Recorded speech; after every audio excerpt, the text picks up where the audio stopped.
Amerika manzaralari dasturining bugungi sonida dunyo ahli Obama haqida nima demoqda? Amerika bozoridagi sun'iy oziq-ovqatlar. Michael Jacksonni xotirlab, yulduzdan nima qoldi? Bu va boshqa rang-barang ijtimoiy, siyosiy mavzular tafsiloti bilan Washingtondan Navbahor Imamova.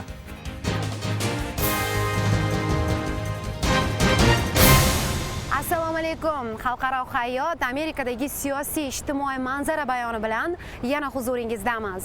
Barack Obama yaqinda Rossiya yoshlariga murojaat qilar ekan. 21-asrda insoniyatga eng katta tahdid solayotgan vosita bu yadroviy qurollardir dedi. AQSh rahbari Rossiyani jahon xavfsizligi va iqtisodiyotini mustahkamlash uchun birgalikda ishlashga chaqirmoqda. Shohrux Hamro bu ikki davlat orasidagi bugungi munosabatlarga nazar tashlaydi. Barack Obama nafaqat Rossiya rahbarlari, balki muxolifat vakillari bilan ham muloqot qildi. AQSh prezidenti ilk bor Rossiya bosh vaziri Vladimir Putin bilan yuzma-yuz muzokara olib bordi. Ko'pchilik uni hamon eng nufuzli arbob deb tilga oladi. Muloqot ko'tarinki ruhda iliq kechgan. Fikrimiz har sohada ham bir joydan chiqmasligi mumkin. Lekin bir-birimizni tushunishimiz va hurmat qilishimiz kerak. Amerika va Rossiya xalqi manfaatlari uchun.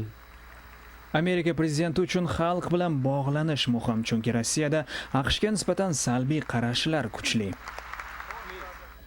Barack Obama Moskvada iqtisodiyot oliygohi talabalari bilan uchrashgan.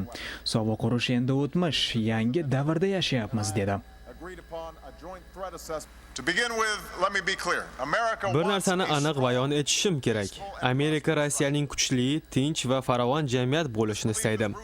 Rossiya xalqiga hurmatimiz baland. Biz sizga dushman emas, hamkor davlat bo'lishni istaymiz. Barack Obamaning aytishicha, AQSh va Rossiyani ta'sir doiralari uchun kurashayotgan davlatlar deb tasvirlash sovuq urush sarqiti. AQSh va Rossiya munosabatlarini yangi sahifadan boshlash tashabbusi quruq gap bo'lib qolmasligi kerak. Kreml va Oq uy o'rtasida ishonchni tiklash, bir-birini hamkor deb ko'rib bilishi lozim. Mamlakatingiz prezidenti va bosh vaziri bilan qizg'in suhbatda bo'ldim. Maqsad va manfaatlari mushtarak, sohalar ko'p. Boshni bir yoqadan chiqarib, ko'p narsaga erisha olamiz.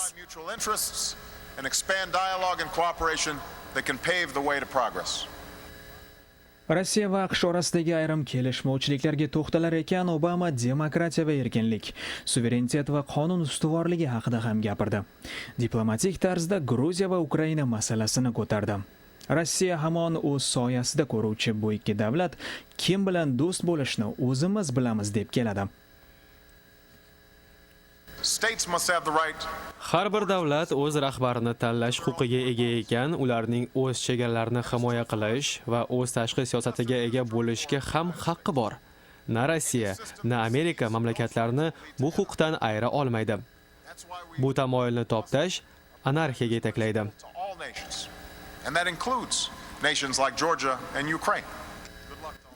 AQSh prezidenti Rossiyani NATO bilan ham til topishga undamoqda.